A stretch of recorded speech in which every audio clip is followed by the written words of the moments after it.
इस वीडियो में हम लिंक रिएक्शन पर चर्चा करते हैं। ऑलरेडी हमने कहा कि जो पाइरुवेट के दो अणु बने थे वो दोनों 3 कार्बन के अणु थे और ये दोनों जो 3 कार्बन के अणु हैं ये एसिटाइल कोएंजाइम ए में परिवर्तित होंगे।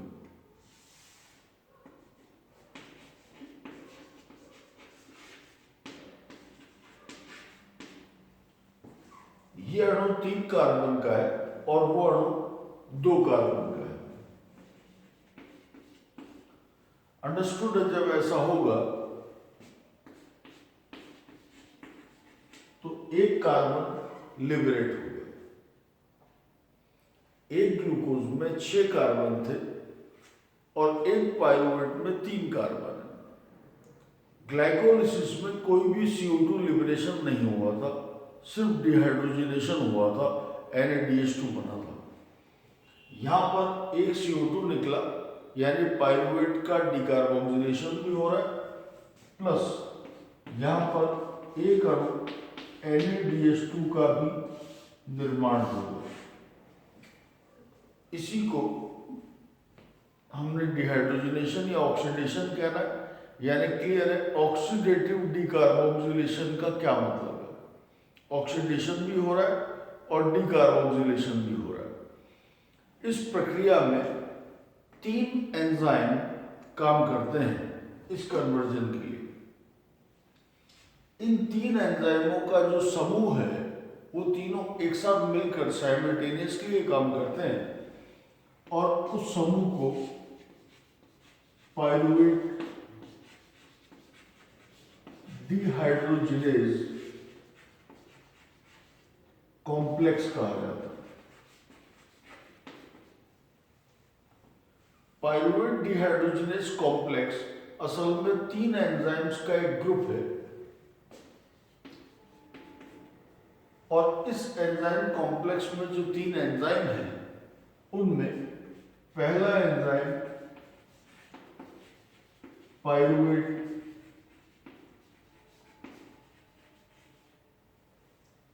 डिकार्बोक्सिलेज है। इस समूह का दूसरा एंजाइम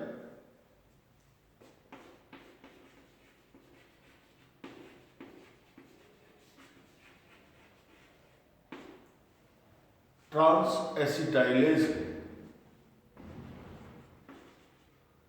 और इस ग्रुप का तीसरा एंजाइम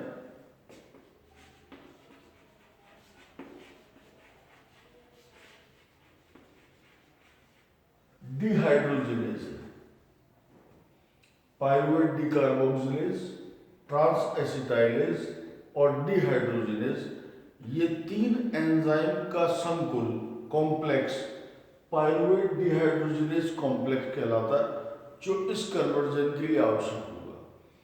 जैसा नाम से जाहिर है, पाइरुवेट से एक CO2 निकालना इसका काम होगा। पाइरुवेट 3 कार्बन का है, एक CO2 ये निकाल देगा तो 2 कार्बन बचेंगे। उन बचे हुए 2 कार्बन पर कोएंजाइम A को अटैच करना, इस एंजाइम का काम होगा ट्रांस एसिटाइलेज का। तब आखिर में डिहाइड्रोजनेशन की अभिक्रिया होगी जिससे NaDH2 बनाने का काम डिहाइड्रोजिनेज करेगा, तब NaDH2 प्रोड्यूस होगा। यानी क्लियर है, ये तीनों एंजाइम जो कॉम्प्लेक्स का पार्ट हैं, ये तीनों क्रम से हमने बनाए हुए हैं। लिस्ट जो हमने किया है ये सीक्वेंस में है। जिस सीक्वेंस में रिएक्शन होगी उसी सीक्वेंस में हमने इनको लिस्ट किया हुआ है। पहले CO2 का निकलना, बचे हुए 2 कार्बन पर कोएंजाइम A को ऐड करना और आखिर में NaDH2 का निर्माण होना। इसी सीक्वेंस में ये प्रोसेस होगा। इस कॉम्प्लेक्स के अलावा यहां पर कुछ कोफैक्टर्स भी काम करेंगे जिनके बिना ये रिएक्शन पॉसिबल नहीं है। उनमें एक मैग्नीशियम है,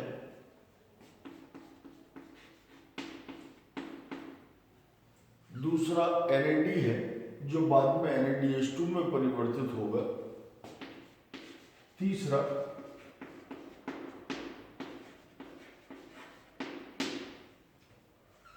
लाइपोइक एसिड है। चौथा यहां पर काम आएगा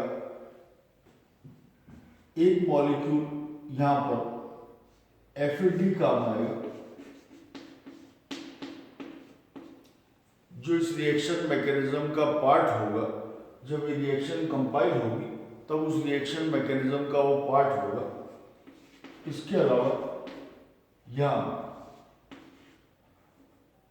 कोएंजाइम A का अणु काम आएगा। इसके अलावा TPP का एक अणु काम आएगा। इनमें से ये 6 जो अणु हमने लिखे हैं, इन 6 में से FAD को छोड़कर बाकी जो 5 हैं वो इस रिएक्शन के कोफैक्टर्स हैं, जिनके बिना ये रिएक्शन संभव नहीं होगी।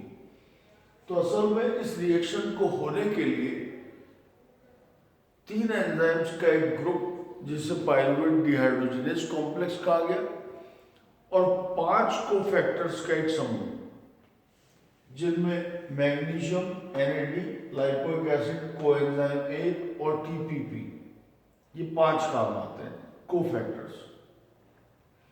इन 5 कोफैक्टर्स में से 4 जो कोफैक्टर्स हैं वो विटामिन से रिलेटेड है। जैसे ये थियामीन पायरोफॉस्फेट है, दिस इज थियामीन, जो विटामिन B कॉम्प्लेक्स का पार्ट है। तो थियामीन पायरोफॉस्फेट है। B कॉम्प्लेक्स में एक विटामिन होता है पेंटाथेनिक एसिड। जो कोएंजाइम A है वो पेंटाथेनिक एसिड का डेरिवेटिव है। लाइपोइक एसिड इटसेल्फ एक विटामिन के रूप में मान्यता प्राप्त है और NAD जो नियासिन डेरिवेटिव है, निकोटिनामाइड का डेरिवेटिव है, वो यहां पर यूजफुल है। तो 5 कोफैक्टर्स में से 4 विटामिन डेरिवेटिव्स होंगे। इस तरह से रिएक्शन होगी। जैसा आपने फिर से कहा कि 2 पायरुवेट दोनों इसी रिएक्शन से पास होंगे और फाइनली एसिटाइल कोएंजाइम A के एक अणु का उत्पादन होता है। यहां पर क्लियर है 2 पायरुवेट थे तो 2 एसिटाइल कोएंजाइम A बनेंगे, 2 CO2 बनेगी और 2 NADH2 का निर्माण होगा। यानी अगर एक ग्लूकोज का अणु गया और उसमें 6 कार्बन थे तो 2 अणु बने पायरुवेट के 3-3 कार्बन के और 2 CO2 निकल गई, यानी बचे कितने 4 कार्बन। एक ग्लूकोज से 2 पायरुवेट का बनना, 2 पायरुवेट से 2 एसिटाइल कोएंजाइम A का बनना यानी 4 कार्बन, क्योंकि एक अणु 2 कार्बन का है, और 2 CO2 विमुक्त होगी, 2 NADH2 निकलेंगे। ठीक है। अब ये 2 अणु जो एसिटाइल कोएंजाइम A के बचे हैं, ये 2 अणु एसिटाइल कोएंजाइम A के अब 2 क्रेब्स साइकिल को रन करने का काम करेंगे। 2 क्रेब्स साइकिल रन करेंगी, उन पर हम चर्चा करें।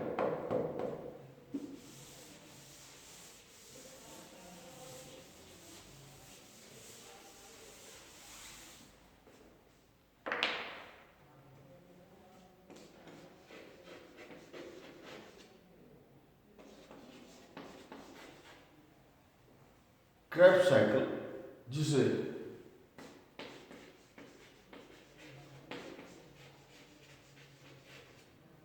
हांस क्रेब्स ने सबसे पहले डिस्कवर किया था।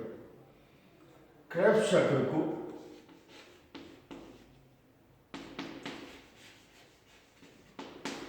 सिट्रिक एसिड साइकिल भी कहा जाता है, सिट्रिक एसिड साइकिल भी कहा जाता है। इस प्रोसेस को TCA साइकिल भी कहते हैं। द ट्राई कार्बोक्सिलिक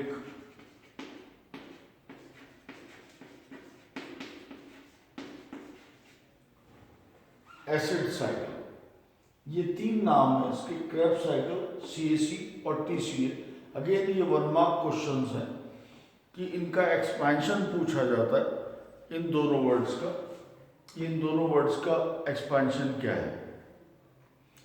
लोकेशन इनकी हम देख चुके हैं कि ये साइकिल माइटोकॉन्ड्रिया के मैट्रिक्स में होगा, यूकैरियोट्स में, और प्रोकैरियोट्स में इसका लोकेशन साइटोप्लाज्म होगा। इनकी डिटेल्स पर नेक्स्ट टर्न हम चर्चा करेंगे।